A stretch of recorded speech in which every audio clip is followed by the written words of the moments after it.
Selamat malam Bapak Ibu dan saudara sekalian. Kita masuk di dalam analogi di dalam Alkitab.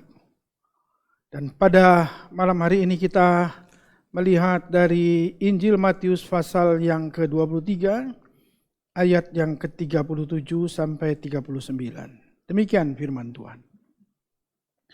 Yerusalem, Yerusalem, engkau yang membunuh nabi-nabi dan melempari dengan batu orang-orang yang diutus kepadamu berkali-kali. Aku rindu mengumpulkan anak-anakmu, sama seperti induk ayam mengumpulkan anak-anaknya di bawah sayapnya. Tetapi kamu tidak mau. Lihatlah, rumahmu ini akan ditinggalkan dan menjadi sunyi. Dan aku berkata kepadamu, mulai sekarang kamu tidak akan melihat aku lagi, hingga kamu berkata, diberkatilah dia yang datang dalam nama Tuhan. Mari kita tunduk kepala. Bapa di dalam surga, kami bersyukur, berterima kasih karena sekali lagi kami boleh merenungkan pada malam hari ini kebenaran firman-Mu. Biarlah Engkau boleh memberkati setiap kami, menguatkan, meneguhkan kami ketika melihat kebenaran-kebenaran firman-Mu. Di dalam nama Tuhan Yesus Kristus, kami berdoa, kami bersyukur. Amin. Bapak, Ibu, dan saudara sekalian, ketika ayat ini ditulis, Tuhan Yesus sebentar lagi akan menuju ke atas kayu salib. Dia melihat kota Yerusalem, di mana begitu banyak orang yang menolak dia. Imam-imam kepala, ahli-ahli Taurat, orang-orang Farisi ditegur dengan keras di dalam pasal yang ke-23. Orang-orang yang mengerti kitab suci, tapi mereka justru menjadi orang-orang yang menolak kebenaran. Tuhan Yesus ditolak oleh orang Farisi. Tuhan Yesus ditolak oleh orang Saduki. Bukan orang-orang tidak mengerti kitab suci, tapi orang-orang yang mempelajari kitab suci. Orang-orang yang seharusnya bisa memperhatikan, melihat, dan yang merindukan Mesias datang. Tetapi ketika Mesias datang, mereka tidak mengenalnya. Mereka menolaknya.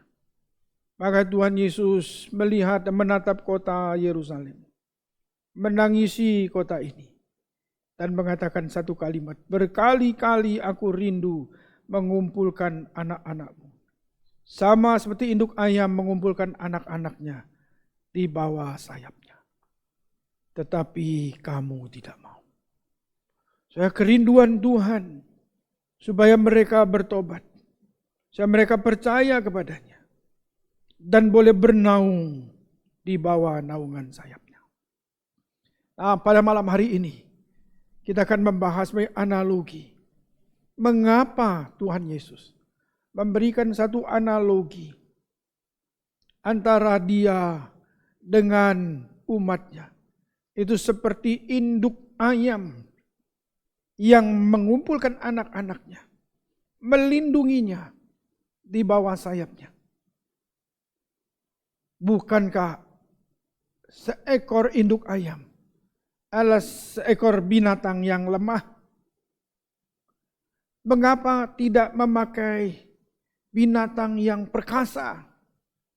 Misalnya induk beruang, atau induk macan, atau induk singa, atau induk gajah yang besar. Apakah Tuhan sedang memberikan satu ilustrasi yang salah? Aku rindu mengumpulkan anak-anakmu seperti induk ayam yang mengumpulkan anak-anaknya di bawah sayapnya. Bapak, Ibu, dan saudara sekalian, sampai kita mengerti apa makna daripada induk ayam mengumpulkan anak-anaknya, baru kita mengerti mengapa Tuhan Yesus memakai ilustrasi seperti ini untuk menggambarkan bahwa dia melindungi, menjaga, dan ingin mengumpulkan umatnya seperti induk ayam yang mengumpulkan anak-anaknya di bawah sayapnya. Induk ayam itu memiliki satu karakter yang unik sekali. Dia akan mempertahankan mati-matian anaknya dari serangan bahaya apapun yang sedang dihadapi. Seekor induk ayam adalah seekor induk ayam yang bahkan rela sampai mati untuk melindungi anak-anaknya. So ini adalah salah satu sifat yang ada di dalam seekor induk ayam. Bahwa kita melihat bahwa Tuhan bukan sedang bermain-main dengan ilustrasi ini. Dia bukan sedang mempermainkan di bawah orang-orang yang berlindung di bawah dia. Seperti induk ayam. Bukan seperti singa, bukan seperti beruang, bukan seperti leopard, bukan seperti binatang-binatang yang besar, tetapi seperti induk ayam. Saya mengerti kalimat ini setelah membaca satu kisah. Ada seorang yang memiliki dan memelihara ayam kampung. Dia merawat, membesarkan, dan coba mengumpulkan ayam kampung. Satu hari ketika dia memiliki seekor ayam yang sedang menetaskan telur-telurnya. Dia nanti sampai telur ini menetas. Induk ayam begitu tekun sekali, memanaskan, mengerami telurnya sampai menjadi anak, sampai menetas.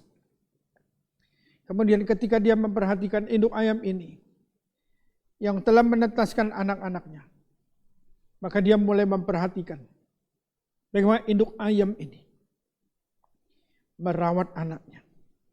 Sampai anaknya ini bisa makan. Satu hari terjadi kebakaran yang hebat di kandang-kandang ayamnya. Anak daripada yang memelihara ayam ini begitu panik sekali ketika melihat kandang ayamnya terbakar. Maka yang ada dalam pikiran dia, bagaimana induk ayam dengan anak-anaknya yang banyak, yang masih kecil-kecil. Dia tidak berani menyentuh kandang ayam itu. Dia berusaha untuk memadamkannya. Api berkobar begitu besar. Sampai padam api itu. Baru dia melihat ke dalam kandang ayamnya. Dan ketika dia mengais-ngais semua daripada setiap bagian daripada kandangnya, dia melihat satu kundukan di dalam kandang ayam tersebut. Kemudian dia mulai memperhatikan. Kemudian dia menendang kundukan tersebut. Ternyata dari kundukan tersebut keluar anak-anak ayam. Dan dia baru memperhatikan. Melihat ternyata kundukan tersebut adalah induk ayam yang mati terpanggang, sedangkan anak-anaknya selamat karena berlindung di bawah kepak sayapnya. So dari kisah ini saya melihat bahwa ternyata seekor induk ayam adalah binatang yang memiliki karakter begitu berani menghadapi bahaya. Bahkan sampai mengorbankan dirinya sendiri untuk menyelamatkan anak-anaknya. Inilah yang Tuhan Yesus katakan ketika dia menangisi Yerusalem, kota yang tidak mengenal dia, kota yang telah menyaksikan perbuatan-perbuatan ajaib yang dia kerjakan, tetapi menolak dia, menolak panggilannya. Kota yang mendapatkan firman Allah, tapi kota yang pemimpin-pemimpin agamanya menolak firman Allah, menolak dia. Tuhan katakan, aku rindu mengumpulkan anak-anak. Seperti induk ayam mengumpulkan anak-anaknya di bawah sayapnya. Bukan hanya satu kali, berkali-kali. Tetapi mereka tidak mau. Bapak, Ibu, dan saudara sekalian, begitu banyak orang yang menolak panggilan Tuhan, yang menolak percaya kepada Yesus Kristus, Tuhan dan Juru Selamat. Tuhan ingin memanggil mereka. Tuhan ingin memanggil orang-orang yang terhilang. Orang-orang yang ada di dalam bahaya yang dahsyat. Akibat dosa yang menghancurkan hidup mereka. Kembalilah kepada Yesus Kristus. Terimalah dia sebagai Tuhan dan Juru Selamat. Berapapun engkau jauh telah meninggalkan dia, dia mau menerima engkau. Berapa besarnya dosamu, dia mau memanggil engkau. Dia sudah mati untuk menanggung dosamu. Tetapi dia tidak mati terus. Dia bangkit kembali untuk membenarkan setiap umat pilihannya. Mari yang sudah jauh dari Tuhan, yang telah meninggalkan dia, kembalilah. Dia ingin mengumpulkan engkau. Seperti induk ayam mengumpulkan anak-anaknya di bawah sayapnya. Dia mencintai engkau. Dia mengasihi engkau. Dia mau memanggil engkau kembali kepada dia. Kiranya Tuhan memberkati. Tuhan menguatkan. Tuhan memimpin kita datang kepadanya. Amin. Mari kita tunduk kepala, kita berdoa. Bapa di dalam surga, kami bersyukur karena Engkau telah mengutus anak-Mu yang tunggal, Tuhan kami Yesus Kristus, untuk datang ke dalam dunia, mencari kami, mengumpulkan kami orang-orang yang berdosa, boleh bernaung di bawah naungan sayap. Karena itu kami serahkan hidup kami ke dalam tangan-Mu. Kami bersyukur untuk kesetiaan Tuhan yang rela mati bagi kami orang yang berdosa ini, yang seharusnya terbakar oleh api neraka. Tapi Engkau mau menyelamatkan kami, memanggil kami, membawa kami kembali kepada-Mu. Ya Tuhan, pimpin hidup kami. Boleh terus setia kepada-Mu sampai akhir hidup kami. Di dalam nama Tuhan Yesus Kristus, Juru Selamat kami, Tuhan kami naikkan doa ini. Amin.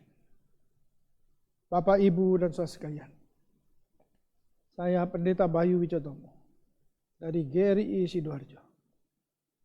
Terus berdoa, kita semua boleh dikuatkan di dalam masa-masa pandemik COVID-19 ini. Bila kita boleh bersandar kepada Dia, berpegang teguh kepada kebenaran firman-Nya, dan terus setia kepada Dia. Dia menjaga dan melindungi kita, seperti induk ayam di bawah sayapnya, sampai kepada kekekalan. Tuhan memberkati. Amin.